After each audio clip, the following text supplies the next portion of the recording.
सो hello बियर्सियंस, welcome on virtual learning with Anand Jaiswal.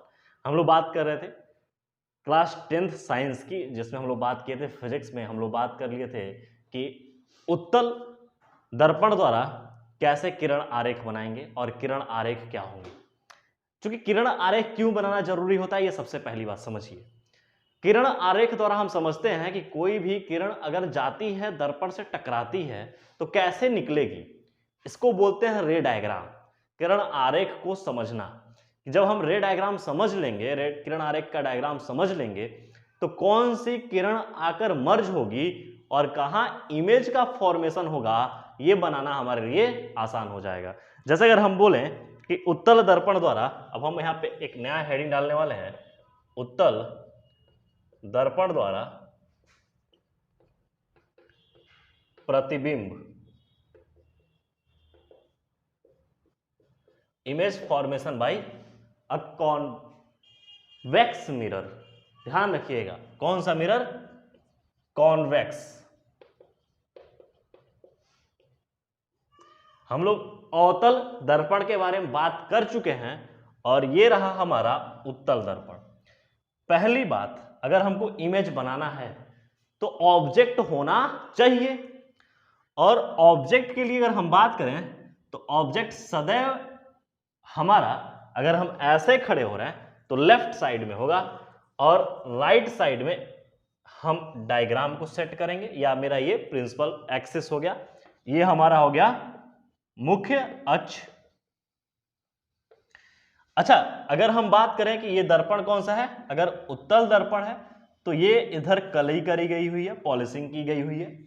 ये वाला पॉइंट मेरा बेटा पोल हो गया।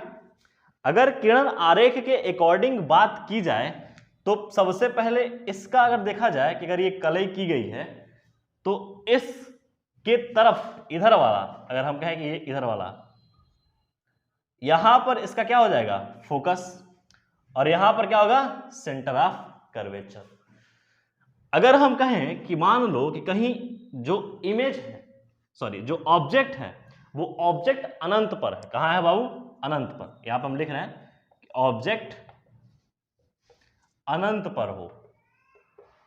जब ऑब्जेक्ट अनंत पर होगा तो हम आपको पढ़ाए हुए हैं, समझाए हुए हैं कि मुख्य अक्ष से समांतर दो लाइन गुजार देना, और मुख्य अक्ष के समांतर जब दो लाइन गुजरेंगी तो ये दर्पण, चूंकि हमारा उत्तल दर्पण है, तो ये डायवर्जिंग नेचर का होता है, फैला देता है, प्रकाश किरणों को फैला देता है। लेकिन यहां से प्रकाश किरणें मर्ज होकर फोकस पर जाएंगी, क्योंकि हम पढ़ चुके हैं कि अगर मुख्य अक्ष के समांतर कोई किरणें अगर पास करती हैं या परावर्तक सतह पर टकराती हैं, तो टकराने के पश्चात फोकस से होकर गुजरती हैं। तो फोकस पर जाके यहां पे कहीं गुजरेंगी, आप मिलेंगी, तो यहां पर बनेगा बाबू इमेज। क्या बनेगा? इमेज। अगर हम यहां पर बोले इमेज के बारे में, तो हमने कहा था कि दर्पण के, अगर दर्पण की ओर अगर इमेज का फॉर्मेशन हो रहा है, सॉरी दर्पण की ओर नहीं बोलेंगे, यहां पे ऑब्जेक्ट की ओर, ऑब्जेक्ट की ओर ही अगर इमेज का फॉर्मेशन हो रहा है तो वो इमेज रियल बनता है। जबकि दर्पण के पीछे अगर इमेज का फॉर्मेशन होता है तो वो इमेज आभासी बनता है। और यहां पर चूंकि पॉइंटेड है, तो हम अगर इमेज के बारे में यहां पर लिखेंगे, विवरण देंगे, तो अगर हम पहली बात बोले इमेज का पोजीशन कैसा होगा, तो इमेज का पोजीशन ध्यान रखिएगा बाबू, फोकस पर है। कहां है? फोकस पर। ठीक है, मुख्य फोकस पर यहां पर है।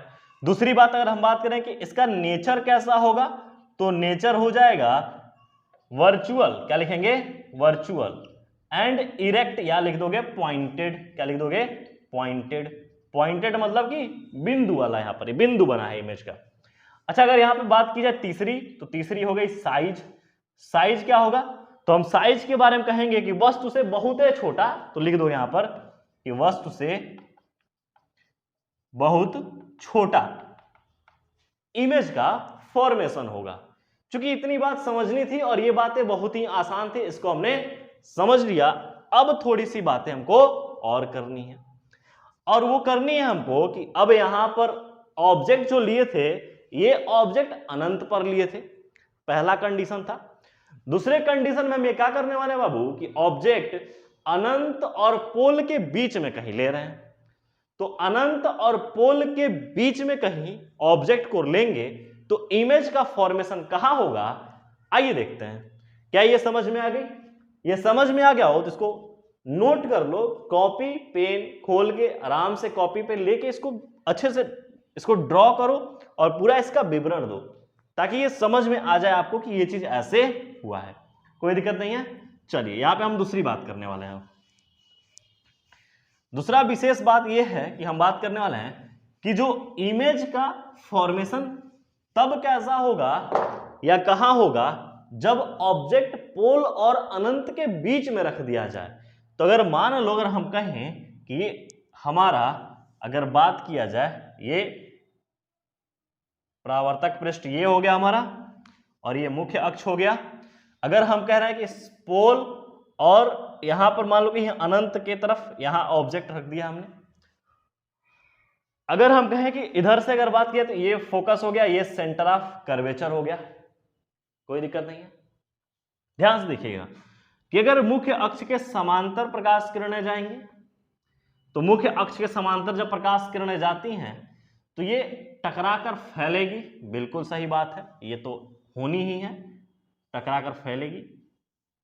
परावर्तक पृष्ठ कैसा है, ये है, और यहां से कुछ मर्ज करते हुए फोकस पर चले जाएंगे, ठीक है। और यहां पर देखिएगा जब ये फोकस पर यहां पर गिरेंगी तो पहली बात कि ये आगे थोड़ा सा बढ़ा दी जाए, और अगर हम यहां पर अगर बात करें तो ये जो सेंटर ऑफ कर्वेचर से एक लाइन गुजरेगी और सेंटर ऑफ कर्वेचर से जब गुजरेगी तो ये हम कहें कि इमेज को कहीं माना जाए कि इमेज थोड़ा बड़ा है तो इमेज सेंटर ऑफ कर्वेचर यहां से लेके चलते हैं। ये देखो यहां से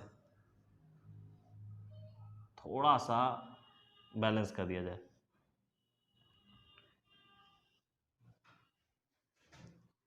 ठीक है। ये देखो, देखिए कहीं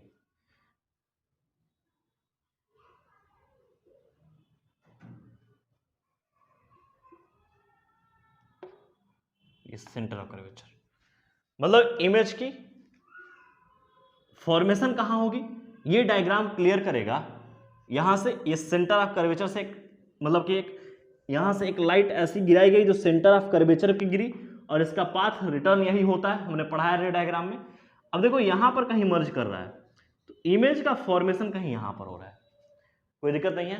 तो अगर इसके बारे में अगर विवरण देंगे तो अगर हम लिखेंगे इमेज, क्या लिखेंगे, इमेज, तो सबसे पहला बात हम बात करेंगे बाबू पोजीशन पे, किस पे, पोजीशन पे।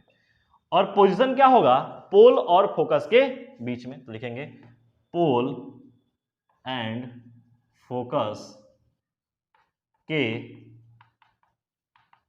बीच में। दूसरा क्या होगा इसके बारे में हम बात करें, नेचर। देखो कॉन्वेक्स मिरर का दूसरा जो रे डायग्राम हमने किया और दूसरा रे डायग्राम पोल और अनंत के बीच में कर दिया, तो ये भी हमको देखने को नेचर इसका देखने को मिल रहा है कि ये क्या है, इनवर्ट इरेक्ट है, सीधा है। तो हम बोलेंगे यहां पर, और ये मिरर के पीछे बन रहा है, अगर ये मिरर के पीछे बन रहा है तो हम बोलेंगे क्या हो जाएगा इमेज, ये वर्चुअल और इरेक्ट, क्या हो जाएगा, वर्चुअल एंड इरेक्ट। साइज की बात की जाए, साइज की, जो इसकी साइज है वो ऑब्जेक्ट से तो छोटा ही है ना, देखिए ऑब्जेक्ट से छोटा, ऑब्जेक्ट से छोटा, कोई दिक्कत नहीं यहां पे। तो दो विशेष इसकी मुख्य दो ही रे डायग्राम या दो ही प्रकार से हम इनके ऑब्जेक्ट को सेट करते हैं, वो भी उत्तल दर्पण में, और दो प्रकार से हमने इमेज का फॉर्मेशन किया। ये दो बहुत ध्यान से रखने वाली बात है। दूसरा पॉइंट क्या लिखोगे कि जब ऑब्जेक्ट पोल और अनंत के बीच स्थित हो, जब ऑब्जेक्ट कहां हो, पोल और अनंत के बीच स्थित हो, तो कहानी ये चलेगी, कोई दिक्कत नहीं है। अब इसके बाद जो हमको पढ़ना है वो छोटा सा इसी से रिलेटेड टॉपिक है, वो है कॉन्वेक्स मिरर का उपयोग। मतलब अगर बात की जाए कि उत्तल दर्पण का उपयोग क्या होगा, तो समझिएगा, सुनिए। उत्तल दर्पण का उपयोग हमारे वाहनों में जो कान लगे होते हैं, कान मतलब शीशा, जो वाहनों में लगे होते हैं, आप अगर बड़ी गाड़ियां देखो जैसे बस हो गया, ट्रक हो गया, तो उसमें भी शीशे लगे होते हैं, साइड मिरर, जिसमें हम साइड मिरर जो होता है वो साइड मिरर बना किसका होता है, कॉन्वेक्स मिरर का। क्यों? क्योंकि कॉन्वेक्स मिरर की बात की जाए तो कॉन्वेक्स मिरर का ये परावर्तक पृष्ठ होता है। अगर इस छोटा सा परावर्तक पृष्ठ भी अगर हम बनाए तो ये इतना एरिया कवर करता है, देखिए ये इतना एरिया कवर करता है, इतना एरिया, मतलब हमको इतना पीछे का व्यू दिखाई देगा। जबकि अगर हम बात करें, अगर अवतल दर्पण ले लिया जाए तो इसके लिए कितना होगा, बस इतना ही एरिया, सेम इसी के, जबकि इससे छोटा लिया गया है और ये व्यू कितना दे रहा है, पूरा पीछे का एरिया। तो अगर आप गाड़ी जब चलाते हो तो देखिएगा, गाड़ी जो आपके मिरर लगे हुए हैं साइड मिरर, वो साइड मिरर में पूरा व्यू दिखाई देता है और उसमें जितना भी ऑब्जेक्ट पीछे है उसका इमेज छोटा दिखाई देता है। जैसे आपकी जो बिल्डिंगें हैं, पीछे जो बिल्डिंगें हैं, जो पेड़ है, वो सब उसमें आ जाएंगे छोटे से इमेज में, छोटा सा इमेज बनेगा। कैसे? ये देखो, पोल और अनंत के बीच में अगर ऑब्जेक्ट हो, मान लो कि अगर हम गाड़ी खड़ी किए हैं और मिरर में हम ऐसे देख रहे हैं, तो पोल और अनंत के बीच में जो ऑब्जेक्ट है वो सारे ऑब्जेक्ट हमको दिखाई देंगे और उन ऑब्जेक्ट का इमेज कैसा बनेगा, ये इमेज बनेगा और इमेज कैसा बनेगा, छोटा बनेगा, ताकि सारे उसमें आ जाए। तो पहला उपयोग कहां होता है, साइड मिरर में। अगर हम बात करें, यहां पर हम लिख दें नोट पॉइंट में, या पहले एक छोटा सा हेडिंग डाल देना कि कॉन्वेक्स मिरर का उपयोग। तो कॉन्वेक्स मिरर का उपयोग सबसे पहला डालना बाबू, व्हीकल्स में, या हम लिख दें गाड़ियों में, गाड़ियों के साइड मिरर में। पहली बात। दूसरी बात, जैसे मान लो कि जहां इस मिरर को वहां पर भी लगाया जाता है जहां पर हमको छोटे से एक मिरर में पूरा ऑब्जेक्ट देखना हो, तो हम कह सकते हैं इसको सिक्योरिटी पर्पस से,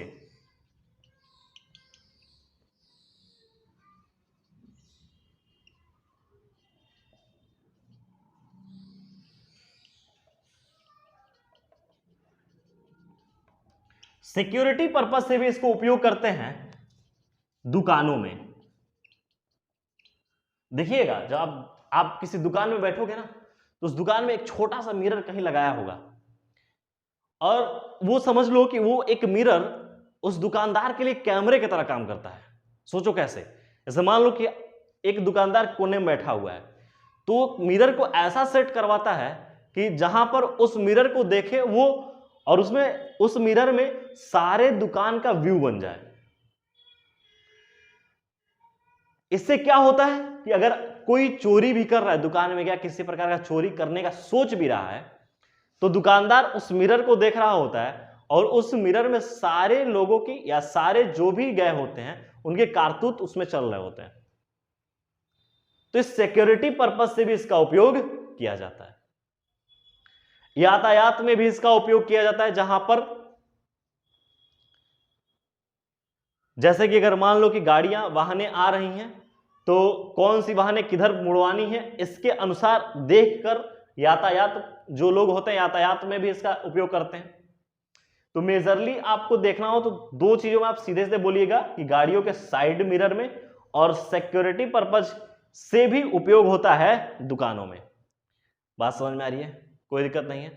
तो ये हमारा हो गया बाबू उत्तल दर्पण, और उत्तल दर्पण द्वारा हमने इमेज का फॉर्मेशन किया और उसका उपयोग भी देख लिया।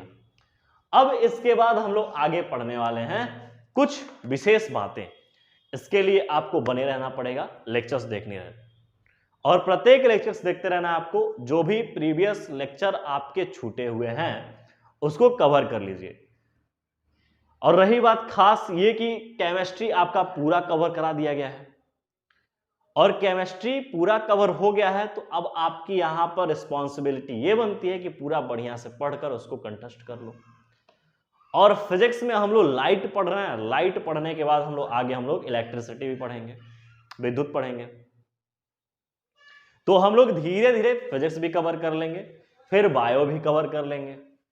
तो आप अपना सिलेबस जो जैसे यहां पढ़ाया जा रहा है वैसे पढ़िए और पुराना भी रिवाइज करिए। जब आप पुराना रिवाइज करोगे तो आपका कई चीज कंठस्थ हो जाएगा, आप अपने आप में थोड़ी सी एक स्टेबिलिटी आने लगेगी, थोड़ा सा एग्जाम को लेके आप अच्छा सोच पाओगे, और जब अच्छा सोच पाओगे तो फिर एग्जाम में अच्छा होना ही है। एक एक पॉइंट को पकड़ के पढ़िए, आराम से पढ़िए, घबराना नहीं है, डर तो बिल्कुल नहीं रखना है, आराम से पढ़िए साइंस, क्योंकि क्लास 10th की साइंस बहुत ही ईजी है, बहुत आसान है। अब यहां से जब स्विच करेंगे आप 11th में तो आपको लगेगा कि कहां हम आ गए, तो उससे पहले कि आप पढ़ लीजिए तब आपको पता चलेगा कि हम जहां भी हैं सही हैं। ठीक है, चलिए मिलते हैं नेक्स्ट क्लास में। So thank you wears.